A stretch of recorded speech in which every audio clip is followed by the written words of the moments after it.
صل على محمد وآل محمد.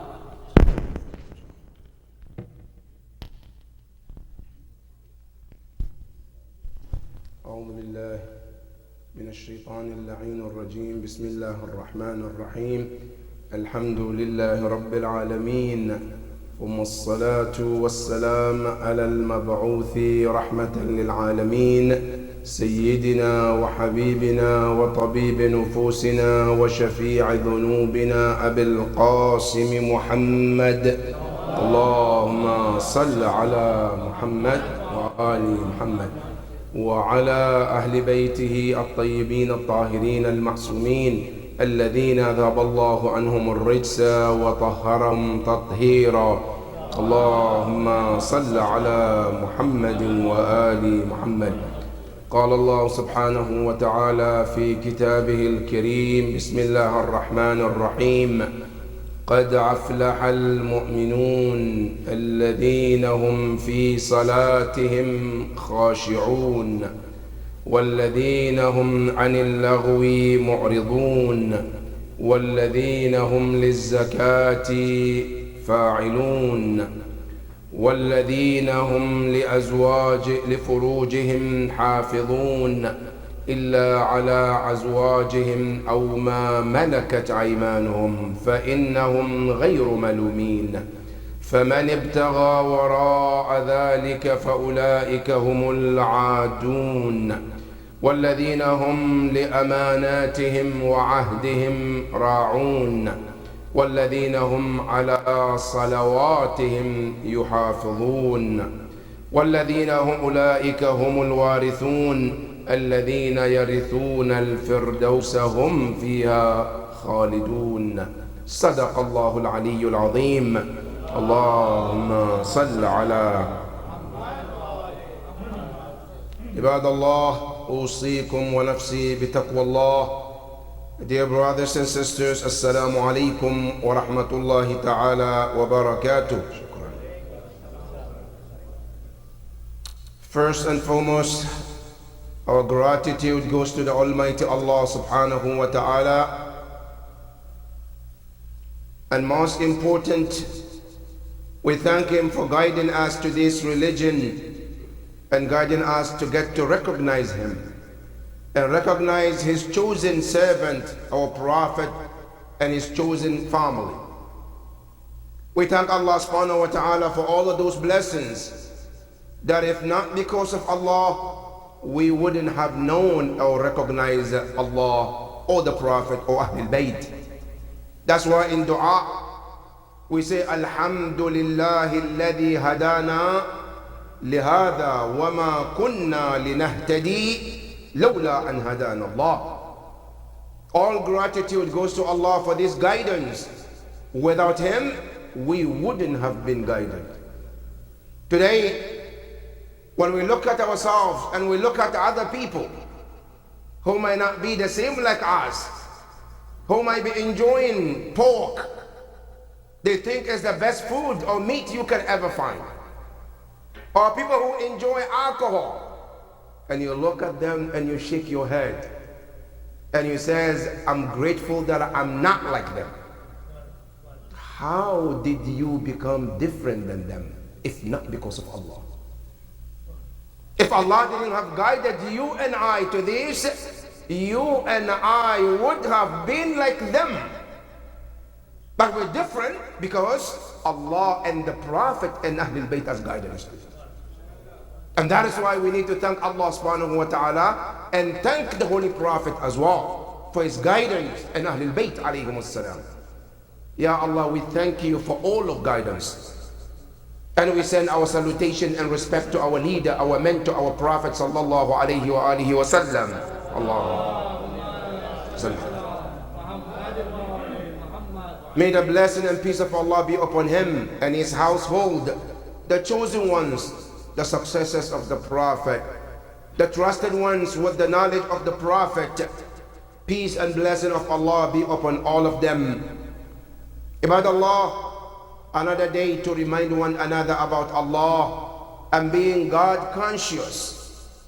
It is very important that all of us every single time to be God conscious. Al-Quran in Surah Al-Hashr remind us, يا أيها الذين آمنوا اتقوا الله ولتنظر نفس ما قدمت لغد. Those of you who believe, fear Allah. Then, as a, let each and every soul look at what I call 401k of Akhirah. How much did I save with Allah in that retirement called Barzakh? The way that I'm worried about the savings in this world, did I save enough for Barzakh? Allah says, وَلْتَنْظُرْ نَفْسٌ مَا قَدَّمَتْ لِغَدٍ. Then he says, وَاتَّقُوا اللَّهِ. After you look, he says again, fear Allah subhanahu wa ta'ala. One of the very short ayahs where the ayah taqwa is mentioned twice. Now the second ayah and the second taqwa that is mentioned is to tell us the importance of the provision to that journey to Allah subhanahu wa ta'ala. And that provision, the best provision you can take to Alam al-Barzakh is called taqwa. Al-Imam Ali alayhi salam in Nahj al-Balagha, he reminds us, he says, fear Allah and have mercy upon your weak skin. He says, irhamu anfusakum. Have mercy upon yourself. He says, ara'ayta ahadukum jaza'ahi idha massahu nar. Say, how do you feel when the fire here touches your skin? How does it feel? He says, وَكَيْفَ أَنْتُمْ بِنَارِ اللَّهِ. If I cannot stand the fire of human being here, he said, do you think you can stand the fire of Allah yawm al-qiyamah? He said, have mercy upon yourself and do the right thing.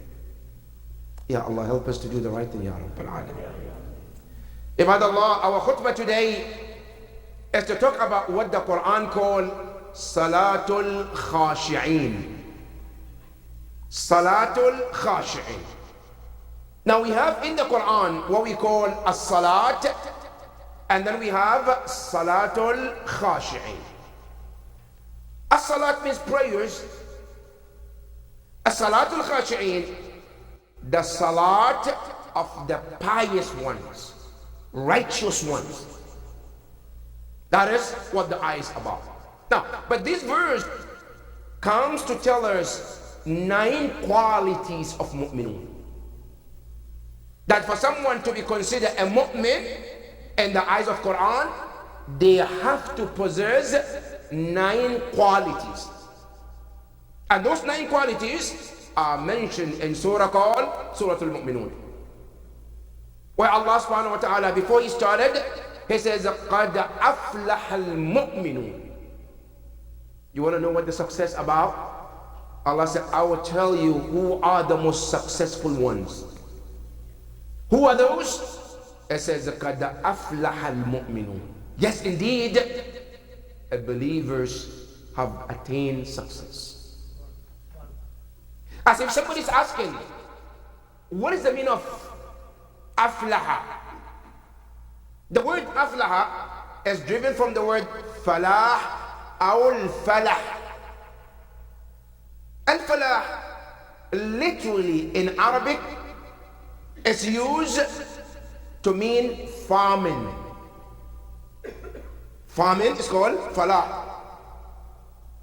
And the farmer in Arabic is called falah. That word falah is driven from what? When the plant cracks the earth and comes out. So the original word of falah means shak, to crack something and come out. Now, because a farmer, that's what they do. They plant the seed, and then the seed comes out to do what? To become a plant and tree, and the list goes on. It's called in Arabic al-falah, means farming. Then later on, they changed the meaning from meaning of falah to meaning of success, to attain something. Now, what is the relationship between these two words? That one, it means a farming, and the other one means success. They said a plant goes through so much to become a plant or tree. How? When you plant a seed, the first thing they do is to die. And when they die, they get a new life. And with that new life that they gain, they start to crack the earth open to come out and become plant or tree. The same way they call falah success.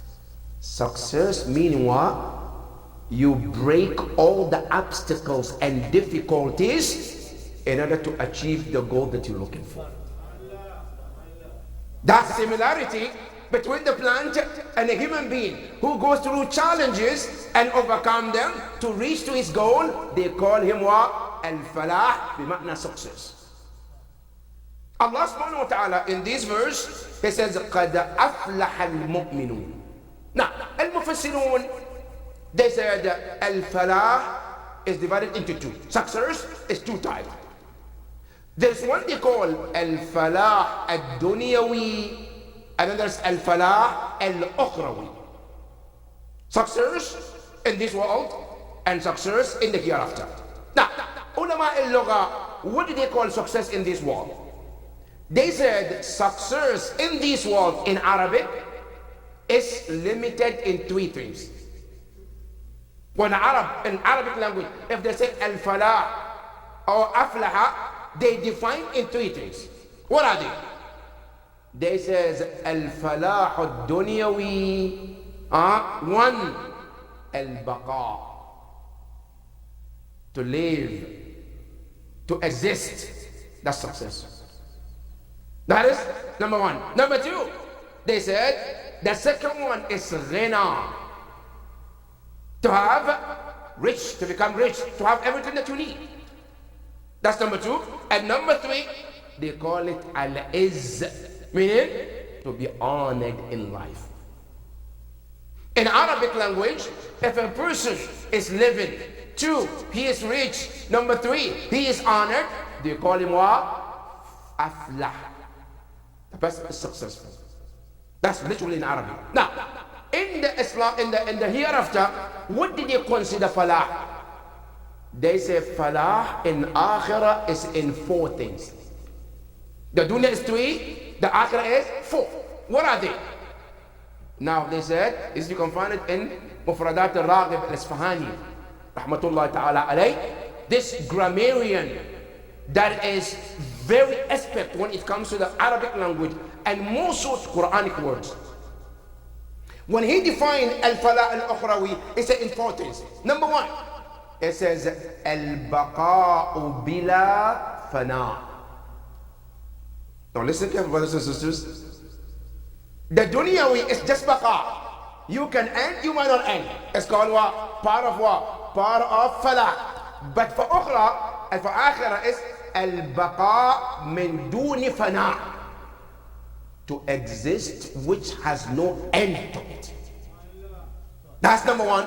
Number two, he says wa ghina'un bila faqr, to be rich where a person will not experience poverty ever. Now in this dunya, can anybody guarantee you that? In this dunya, have you ever seen somebody successful? They guaranteed they will never be poor. There's nobody there. You might be rich, and possibly you might end up poor, what you call poor, before your life comes to an end. So they say, al-falah al-ukhrawi is what? Al-ghina midun faqr. That's number two. Number three, they says, izzun bila dhull, the honor which never follows with humiliation. That's Yawm al-Qiyamah. When a person is honored, there will never be a day he or she will be humiliated. That's it. That's number three. Number four, they say ilmun bila jahl, knowledge which will never follow with ignorance. They say these four things in Arabic is called what? Al-falah al-ukhrawi. Now, if you want to go to the Arabic language, when we say the word aflaha or falah, and literally in Arabic in Akhirah, when a person has these four things, they call him what? Falah. That's literally in Arabic. But ya Quran, who do you consider successful person? Now we put the Quran aside and we put Arabic aside. Now we're talking to the Quran. Ya Quran, who is successful? Quran said any human being possesses 9 qualities. Question Quran, what if I have 8? You say you're not successful. What if I have 7? You're still striving, but you're not there yet. What if I have 6? I say you're still in the border, you're not getting there yet. When can I be considered a successful person in the eyes of Quran? It says when you combine all the 9 qualities, then you're considered successful in the eyes of Allah subhanahu wa ta'ala. Now, what are they? Quran says the first one, the first quality that comes, الَّذِينَ هُمْ فِي صَلَاتِهِمْ خَاشِعُونَ. Those, when they stand before Allah and their namaz, they have a fear of Allah. Why this is very important, brothers and sisters? I know, including myself, all of us, when we stand before Allah, that is where the wonder of the world started to kick in. Some of us, when we stand before Allah in namaz, that is what my mind started to go tall. My mind started to wonder about what? About world, about food, about other things.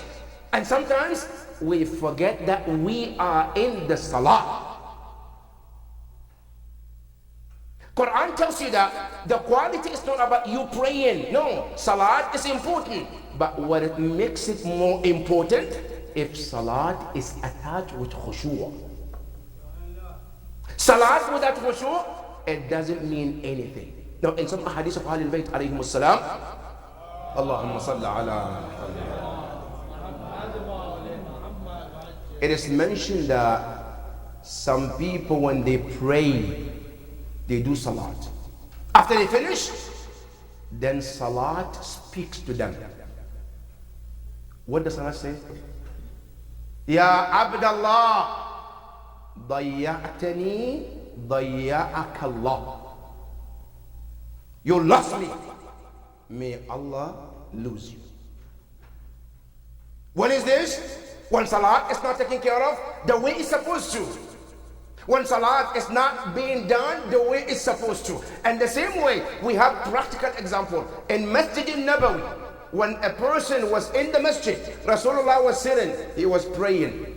He finished, he went to Rasulullah, the Prophet says, Ya Abdallah, irja' wa salli fa innaka lam tusalli.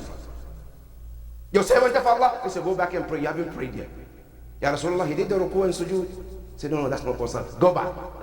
He went and prayed. He came back. The Prophet said, go back and pray 3 times. Then he said, Ya Rasulullah, la ujidu ghayra hadhihi salat. I don't know better than this salat that I perform. Then the Prophet sat him and taught him how to pray.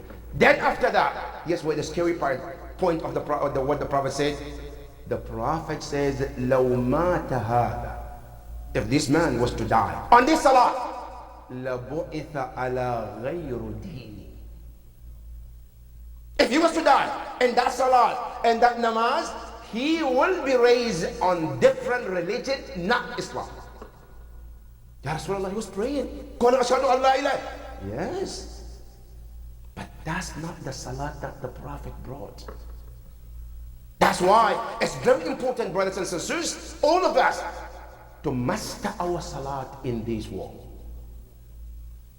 From time to time, I think it's very important to question myself. Is my namaz done properly? My ruku isn't properly? My dhikr is properly? Because remember, the Prophet reminded us in hadith, which he said, أَوَّلُ مَا يُسْأَلُ الْعَبْدِ يَوْمَ الْقِيَامَةِ الصَّلَاةِ. When we get to an immigration of Allah, the first question all of us will be asked is salat. If that salat, biruku'iha wa sujudiha, is done properly, kubilat, it will be accepted. Wa in ruddat, if that salat is rejected, everything else will be rejected with it. In other words, salat is the key to the rest of your a'mal. And there is one hadith from Zahra alayhi salam when she asked Rasulullah sallallahu alayhi wa sallam. When Zahra asked Rasulullah, Ya Rasulullah, ma liman tahawana bi salati. What is the punishment of a person who takes their salat lightly? They pray, but they don't take it seriously. The Prophet responded to Zahra, Ibtalahu Allahu bi khamsata ashra khisal. 15 punishment is on that person. Now, one of the 15, it says, وَكُلُّ عَمَلٍ يَعْمَلُهُ لَا يُؤْجَرُ عَلَيْهِ. كُلُّ عَمَلٍ, any deed. For example, I don't take my salah seriously. I paid zakat. Say that zakat will not be rewarded. I paid my khums. It's not going to be rewarded. I went to ziyarah. It's not going to be rewarded. Why? Because the most important is ignored, and that is salah. And in Islam, we don't have anything that Islam has brought to us more than namaz. That's why in adhan and iqamah, what do we say? Hayya ala as-salat. Right? Hasten to salat. Then we say Hayya ala al-falah. Now this falah is the same ayah we just read, right? Where Allah says Kada aflaha al-mu'minun. In adhan we say Hayya ala al-falah. You want success? This is the mean to that success that you're looking for. Now, then after Hayya ala salat, what do you say? Hayya ala khairil. Hasten to the best of the best of the best of the deeds. In Islam, we don't have any deeds that one can be proud of more than namaz. There's no such thing. That's why salat is that important. Now, this salat as we speak, many often time, we only think about salat when the time is past. But you know the difference between us and Ahlul Bayt? They always anticipate and wait for the arrival of salat. Many of us, oh, the salat was passed. Okay, now let me go and do my salat. Right? But Ahlul Bayt, no. They always looking at the time, every second. When would the salat arrive to connect and unite me with my Lord? That is Ahlul Bayt thinking. And the Prophet sallallahu alayhi wa sallam, he said, Shay'an, there are two things. Never ever delay them under no circumstance. Two things. You can delay other things, but these two, he said, don't delay them. What are they? Number one, he said, عَجِّلُوا بِالصَّلَاةِ قَبْلَ الْفَوْتِ وَبِالتَّوْبَةِ قَبْلَ الْمَوْتِ. Say, never delay your salat and said, I am busy. I have a meeting. I have a work. He said, tell everything I have namaz. Don't allow salat to wait for you because you're doing something else. Now, let everything to wait for salat and make sure that your salat is the center of everything you do. Then he said, number two, وَعَجِّلُوا بِالتَّوْبَةِ قَبْلَ الْمَوْتِ. Hasten to do your tawbah before the time of death comes to you. That is the importance of salah. Now, if you want to go to Ahlul Bayt alayhi salam and see how Ahlul Bayt emphasize on namaz. Now, number one, you go to Imam Ali, check in Nahj al-Balagha. What was his will? Did he mention salat? Absolutely. Imam Ali in his will to Imam al-Hasan alayhi salam, he says, Allah fi salat fa innaha amudu deenakum. He said, fear Allah, fear Allah, fear Allah 3 times and take your salat seriously. Why? He said, because it's the pillar of your religion. Imam Hussein, if we don't learn anything in Karbala, Imam Hussein have taught us what? The importance of salah. If we don't learn anything in Karbala and we learn about namaz, we would have been successful. You know, when Imam Hussein reached to Karbala, the first time he landed in Karbala, the first thing Imam Hussein did was namaz. They landed in Karbala, they reached there at the time of namaz. He looked at Hur, who was the leader of the army at that time, he said to them, I said, it's time for salat. Are you going to lead, or you going to lead your people and I lead my people? Then Hur said to him, bal nusalli bi salatik. We will pray or with your leadership, with your imam. And Imam will say, let them salat. That's the first thing he did. Number two, we all read about the Imam Hussein alayhi salam. The night of the Ashura, what did Imam Hussein do? That night, all the historians, they told us when Umar ibn Sa'ad wanted to attack, Imam Hussein told them, no, amhiluna sawada hadhihi al-layla. Give us the night. Don't fight tonight. What is it? He says, li'usalli lillah. That's the word from Imam Hussein. So that I can do namaz tonight. وَأَتْلُوَ الْقُرْآنِ and read Quran. لِأَنِّي أُحِبُّ الصَّلَاةَ وَأُحِبُّ تِلَاوَةَ الْقُرْآنِ. He said, I love namaz and I love also reading Quran. That night, Imam Hussein and his companion, they spent in praying namaz. Now, you come to Imam Jafar al-Sadiq, his wife, Hamida, Allahumma salli ala Muhammadin wa alihi. What did she say? She was telling one of the companions of Imam Hussein, Imam Jafar al-Sadiq, who was not present at the time of Imam Jafar al-Sadiq's martyrdom. He says, I wish you were here to see the final words of Imam Jafar al-Sadiq. What was his final words? He said, when Imam was about to die, at the time of his martyrdom, he says, Ijma'u li ahla bayti. Gather me all my family. Let them come closer. They all came closer. When they gathered around him, he said this. He said, اعلموا أن شفاعتنا لا تنال من استخف بالصلاة. He said, let me tell you two important messages. Number one, we have shafa'a yawm al-qiyamah. We will do shafa'a. But that shafa'a has a condition. What is the condition? It will not include anyone who takes namaz lightly.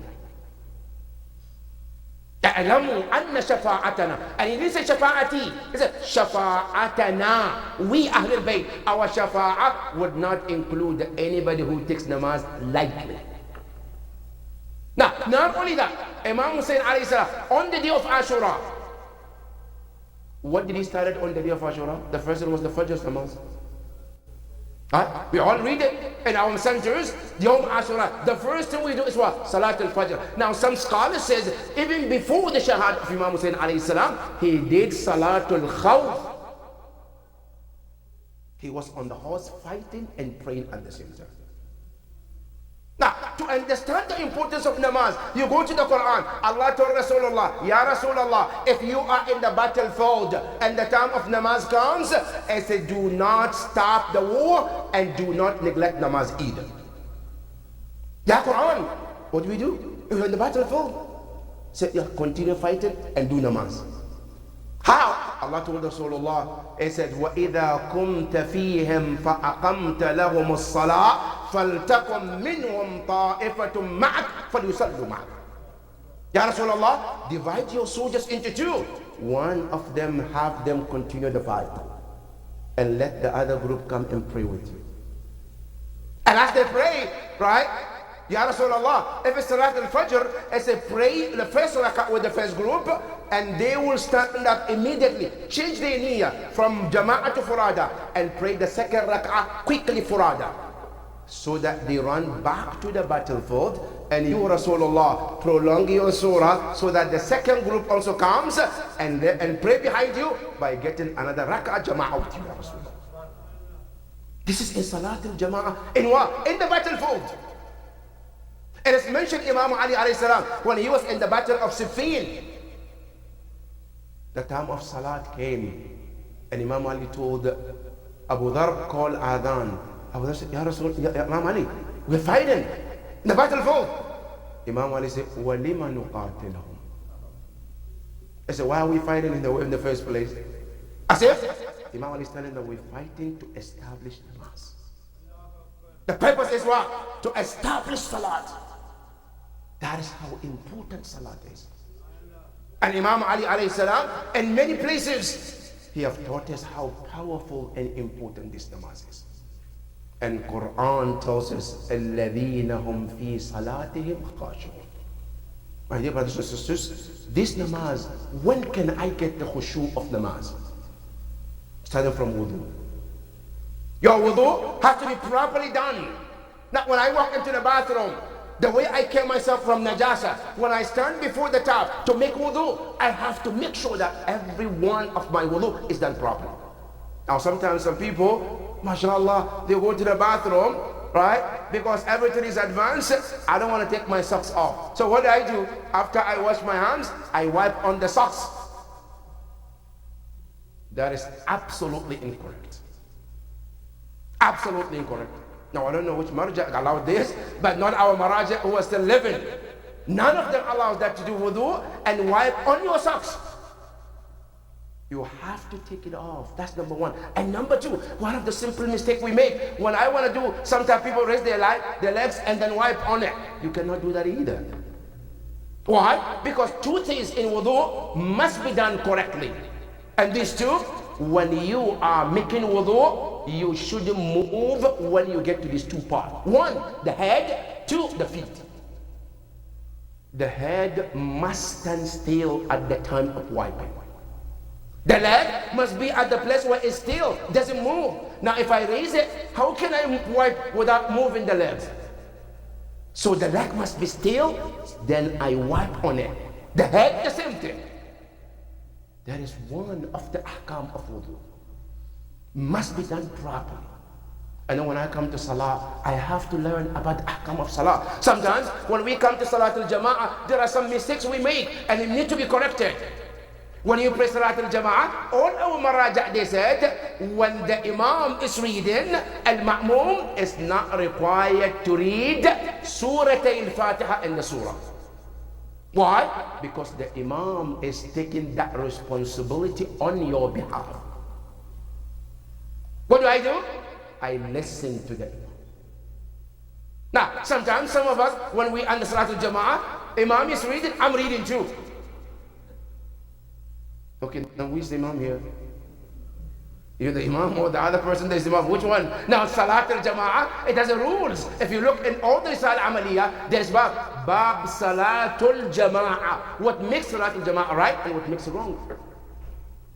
One of them, whether it's any Salat, the first two rak'ah, the imam takes the responsibility of your recitation of Fatiha and the Surah. Now, in Ruku, you are responsible. In sujood, you are responsible. In dhikr, you are responsible. In kunut, you are responsible. But in Fatiha and Surah, Imam is responsible for you.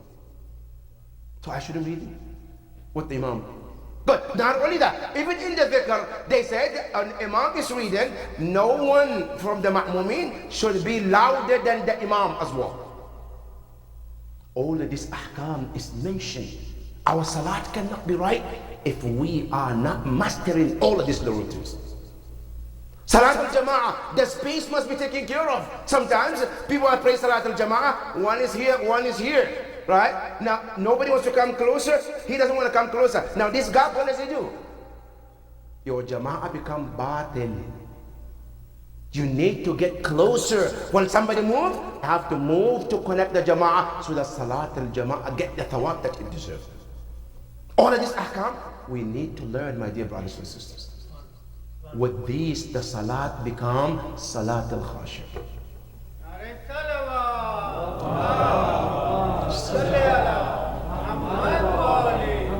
I pray to Allah subhanahu wa ta'ala to help us to understand Salat al-Khashi'un, Ya Rabb al-Alameen. Bismillah ar-Rahman ar-Rahim, wal-'asr, inna al-insana lafi khusr, illa alladhina amanu wa 'amilu s-salihat, wa tawasaw bil-haqqi wa tawasaw bis-sabr. Sallu ala Muhammadin wa ali Muhammad. Sallu.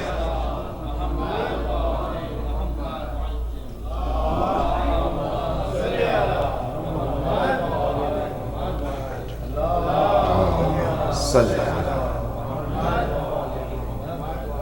بسم الله الرحمن الرحيم الحمد لله رب العالمين ثم الصلاة والسلام على محمد وآل محمد اللهم صل على محمد وآل محمد اللهم صل وسلم على علي أمير المؤمنين وعلى فاطمة الزهراء سيدة نساء العالمين وعلى الحسن والحسين سيدي شباب أهل الجنة أجمعين وعلى علي بن الحسين زين العابدين ومحمد بن علي باقر علم النبيين وجعفر بن محمد الصادق وموسى بن جعفر الكاظم وعلي بن موسى الرضا ومحمد بن علي الجواد وعلي بن محمد الهادي والحسن بن علي العسكري والحجة بن الحسن المهدي أجل الله تعالى فرجه وسهل الله مخرجه وجعلنا من أعوانه وأنصاره ومن المستشهدين بين يديه جميعا ورحمة الله وبركاته.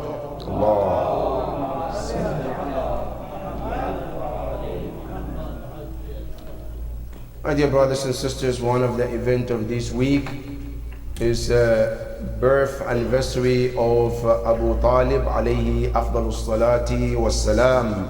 Allahumma salli ala. Abu Talib is the father of Imam Ali Amir al-Mu'mineen salawatullahi wa salamuhu alayhi.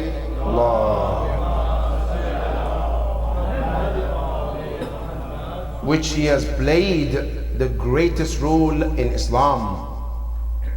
All of Muslims across the world today, we are indebted to Abu Talib alayhi salam. The role that he played in regarding to Rasulullah and this religion. And not only that, Abu Talib alayhi salam, he was one of the first believers, which according to some of the historians, he was known also Mu'min Ali Quraysh. He was the believer of Quraysh before even the Prophet started his mission. And when the Prophet started his mission, he was one of the first people to believe in the Prophet. And that is one of the greatest saviors, supporters of Rasulullah. And that is why the Prophet ﷺ used to call him my father and called Fatima bint Asad my mother because of the protection they gave to Rasulullah. Peace be upon him on the day he was born, and peace be upon him on the day he will be resurrected. Then next, not the least, I would like to take this moment to thank our community at large for the blessings of our Sunday school, which was able to take our student from Sunday school to the ziyarah, which was absolutely fantastic, was absolutely amazing trip with these students, and it's a really a lesson and educational journey for not just the student, for us as well. You know, because many of the time we see them 3-4 hours and they go home. But in ziyarah, we get to see them the whole day, to hang around with them the whole day. And that opportunity was a great opportunity that Allah has given to us. And mashallah, many of them, or all of them that we went with, they all learned and were very attached by the visitation of the Imams alayhim afdalus salatu wassalam. Allahumma salli. And I would like to thank all the parents who trusted us with their children to take them to that part of the world and be with them in ziyarah of Ahlul Bayt alayhim salam. And we pray to Allah subhanahu wa ta'ala that this journey becomes the beginning of the new journey with the Imams alayhim afdalus salatu wassalam.